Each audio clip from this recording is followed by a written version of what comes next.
E para analisar o posicionamento brasileiro até agora e a reação dos governos sobre as eleições venezuelanas, nós convidamos o pesquisador do Núcleo de Inteligência Internacional da Fundação Getúlio Vargas, o professor Leonardo Paz, mais uma vez nos atendendo. Boa noite, professor. Muito obrigado mais uma vez pela gentileza. Bem-vindo.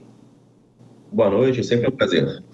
Bom, professor, são inúmeros os aspectos que a Venezuela vem vivendo de domingo para hoje, mas eu começo perguntando sobre esse posicionamento do Brasil. Alguns países já se posicionaram, inclusive teve integrante expulso já da Venezuela por causa da condenação do resultado das eleições. O senhor acha que o governo brasileiro deveria ser prudente mesmo ou já deveria ter se posicionado, apesar de toda essa relação mais ideológica com a Venezuela? Eu acho que, no final das contas, isso tem a ver com a estratégia do que o país quer ser dentro dentro de todo esse episódio. Se um determinado país não tem muito interesse em trabalhar numa eventual solução, participar de uma negociação, sem dúvida faz sentido você criticar ou apoiar, dependendo do seu objetivo dentro dessa eleição. Porque todos os países que apoiaram, que criticaram, fizeram que é fraude ou disseram que a eleição foi validada, nenhum deles efetivamente tem os dados concretos para dizer uma coisa ou outra. Por mais que a gente ache, por mais que a gente tenha um conjunto de evidências que vão começando a apontar para que, de fato, Maduro tenha perdido as eleições, ninguém tem essas atas na mão. Então, dizer já de antemão que houve fraude, você não sabe qual a dimensão da fraude, aonde foi a fraude.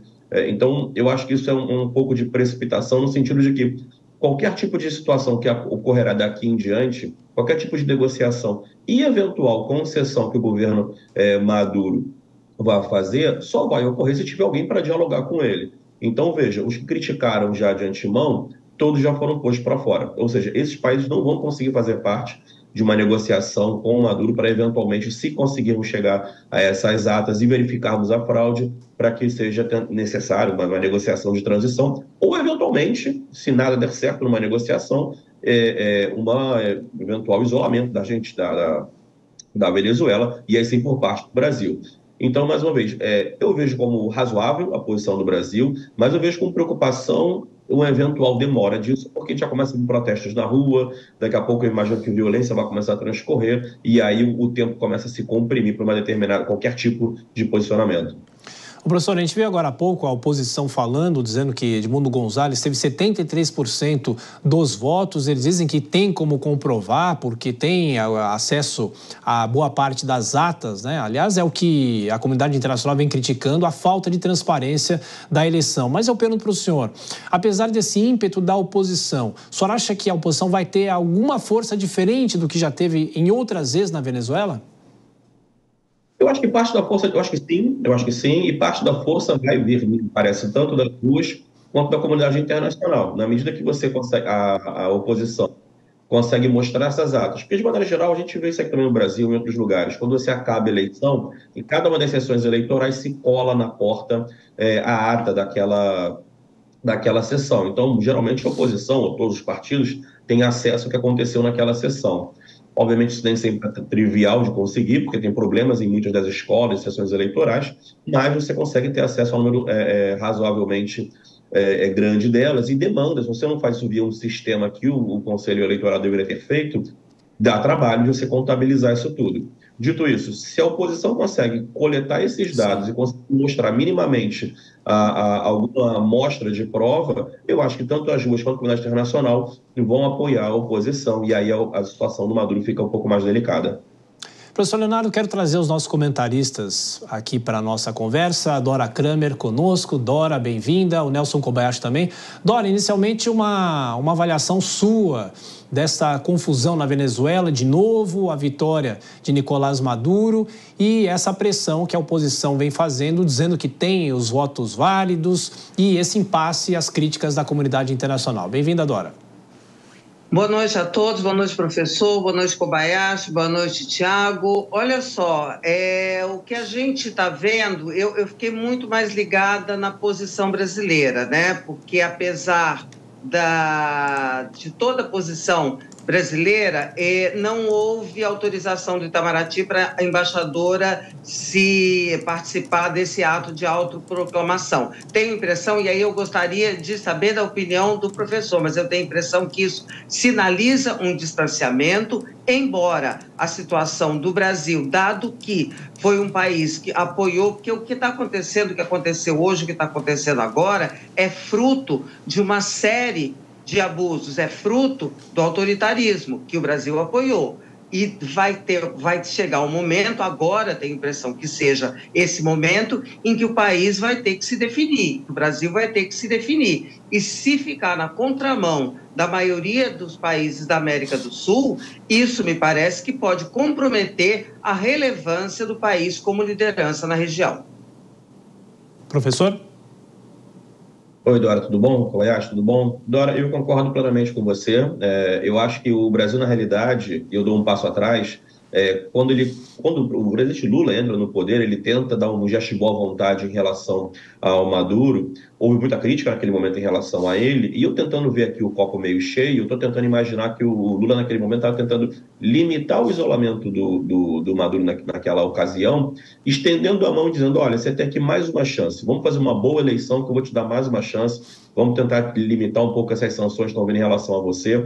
E eu acho que, nesse contexto, o Maduro ele veio traindo essa confiança que o Lula depositou nele, inclusive com declarações sobre as nossas eleições, e isso, sem dúvida, o Lula não dizer nada até agora. O Itamaraty já mandou uma nota agora na tarde dizendo que fica feliz que não teve nenhum incidente de violência durante a eleição, e aparentemente não teve nada muito grave. Entretanto, pede os dados desagregados, né, pede as atas, de fato, para conferir antes de se posicionar. Então, eu acho que é extrema cautela nesse contexto. E, obviamente, a embaixadora não ir na na suposta posse do Maduro também manda um sinal, que estamos esperando para poder fazer algum tipo de posicionamento mais forte. Agora, sem dúvida, se tudo isso ficar muito claro, muito aparente, que a oposição tem dados concretos para verificar uma suposta fraude, e o Brasil ainda assim tentar apaziguar e se colocar com o Maduro, me parece sim que o Brasil vai se isolar junto com o Maduro e vai comprometer naturalmente a sua posição de liderança na região. Eu concordo nesse aspecto. Bom, Nelson Kobayashi, Celso Amorim conversou com o presidente Nicolás Maduro e depois vai conversar com a oposição, que agora há pouco estava dando uma entrevista à imprensa internacional principalmente.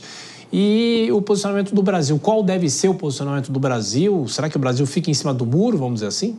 Pois é, nesse momento, primeiro boa noite, Thiago, boa noite, Dora, boa noite, professor, toda a audiência que nos acompanha. Nesse momento, a gente está nessa fase de aguardar as tais das atas, né? Que é a condição do Brasil para se posicionar, como a gente tem visto. A minha grande dúvida é, e se as atas não forem apresentadas? E se o Maduro simplesmente se ancorar na autoproclamação, na autodivulgação ali de presidente reeleito e só, e não apresentar as tais das atas? O governo brasileiro aceita? O governo brasileiro não fala mais nada? Porque a gente está vendo, eu acredito que, à medida que o tempo passa, uma pressão aumentando contra o governo brasileiro de um posicionamento. E essas atas, acredito eu, não serão apresentadas. Até porque, se o Maduro tivesse atas que comprovassem a sua eleição, ele já teria feito isso. E eu gostaria até de repassar essa questão ao professor para saber exatamente como ficaria o governo brasileiro diante da ausência dessas atas solicitadas pelo Itamaraty, pelo Celso Amorim. Se essas atas não forem apresentadas, o governo deve se posicionar contestando o resultado das eleições ou fica por isso mesmo, professor?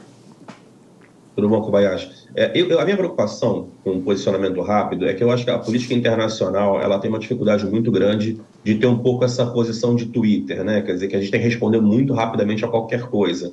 De novo, eu acho que tem uma preocupação de uma resposta muito rápida nesse momento e impedir que o Brasil possa ser um interlocutor importante para uma eventual negociação no futuro. Inclusive, se houver violência e tem que ter uma retirada do Maduro do poder, isso tem que ser feito de forma cuidadosa, porque muitos militares estão envolvidos no governo.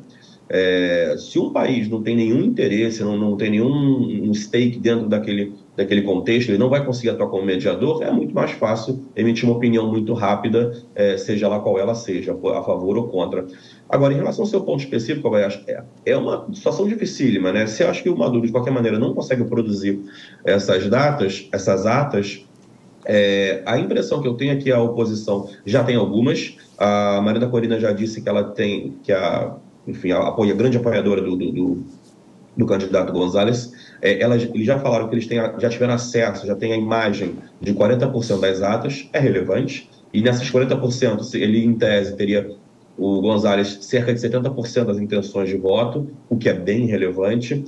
Então, se o Maduro não produz as atas e a oposição tem isso, ele já tem isso, 40 é muito mais do que nada, então me parece que a oposição ganha muita força. Posição brasileira. Me parece que a única posição brasileira possível nesse momento seria apoiar a oposição nesse contexto, porque ela é a única que conseguiu produzir algum tipo de prova, e o Maduro, naturalmente, nesse contexto, está escondendo as provas, né? Está efetivamente atrapalhando o processo.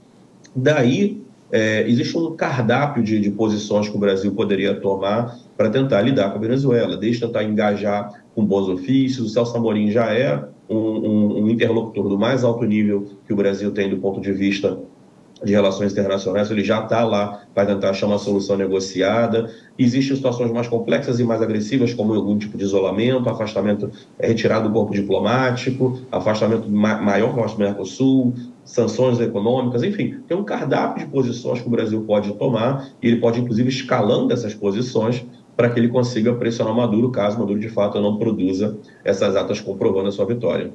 Professor, rapidamente, o senhor acha que a partir de agora vai acontecer o quê? Um impasse, porque, obviamente, o presidente da Venezuela tem as Forças Armadas com ele, tem toda a estrutura pública nas mãos dele, por mais que a oposição tenha se organizado, talvez melhor do que nas últimas eleições, tenha mais espaço para fazer esses protestos. O senhor acredita que isso daí vai ser um impasse ad eterno? Porque isso não vai se resolver, por mais que a oposição mostre que realmente talvez possa ter mais votos do que o presidente, isso não vai ser revertido, o senhor concorda?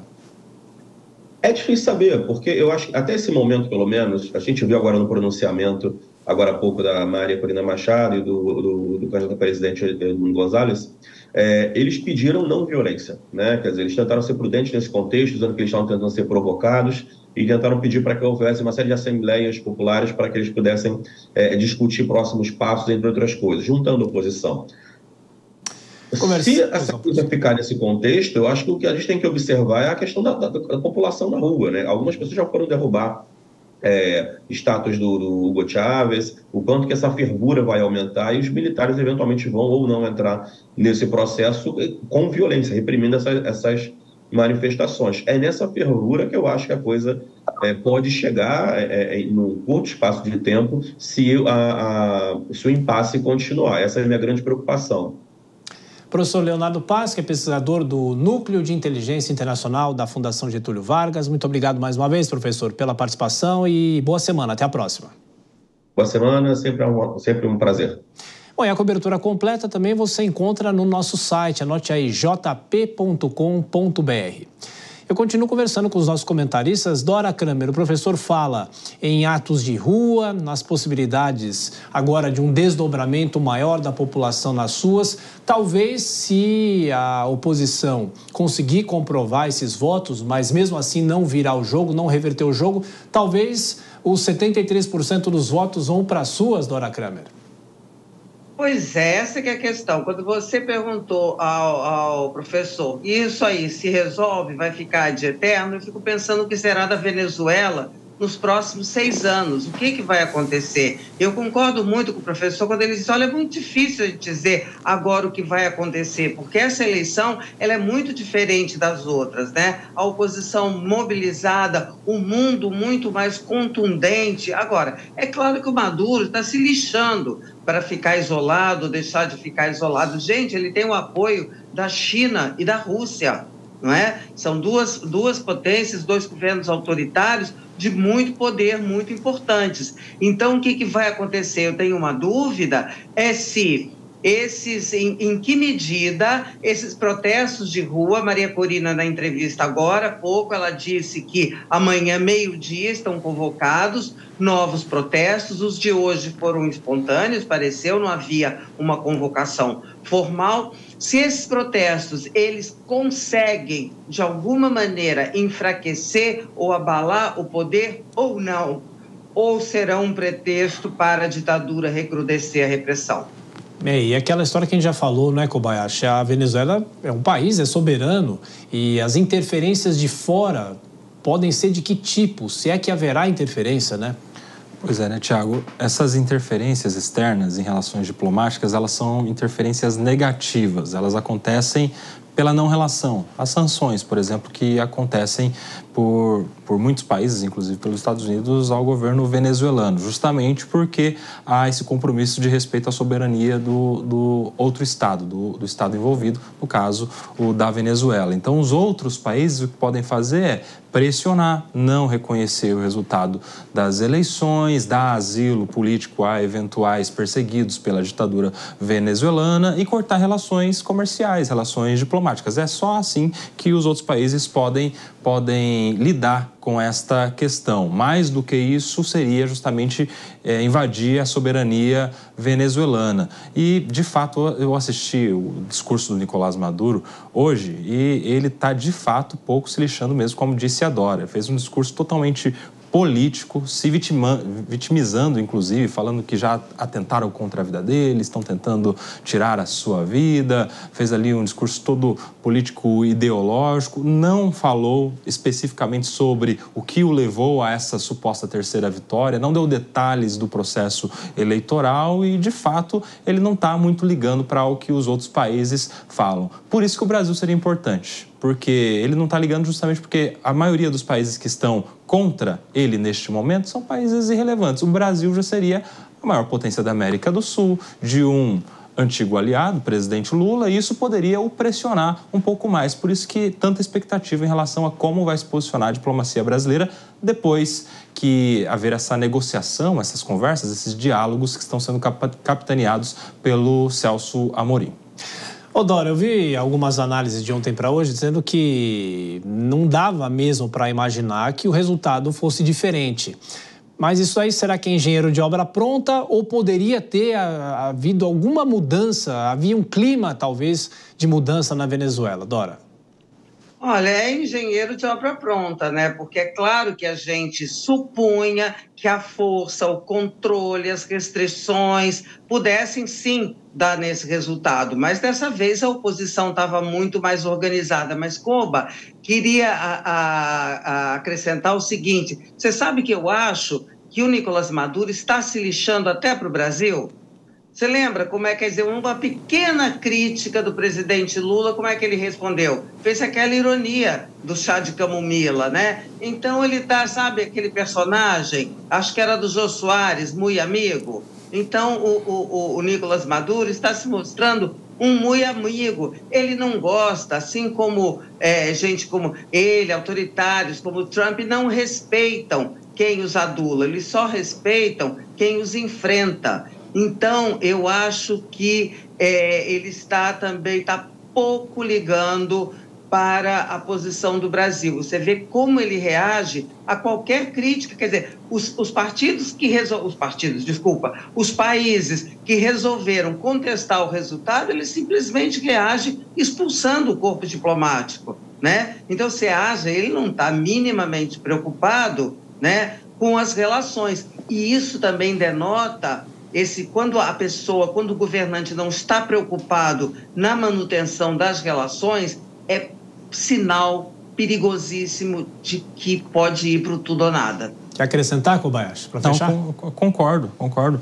Fez ali aquela crítica do chá de camomila, atacou o sistema eleitoral brasileiro, ou seja, também não está, de fato, medindo as palavras com o governo brasileiro, mas pelo ponto de vista do que ele poderia perder, em especial com as relações brasileiras, que para alguns até deveria fazer investimentos na Venezuela em relação ao petróleo, ele poderia se pressionar de alguma maneira, claro que em pouca escala diante daquilo que a gente espera, mas poderia se pressionar mais do que em relação ao representante do Panamá, da República Dominicana, por exemplo, né?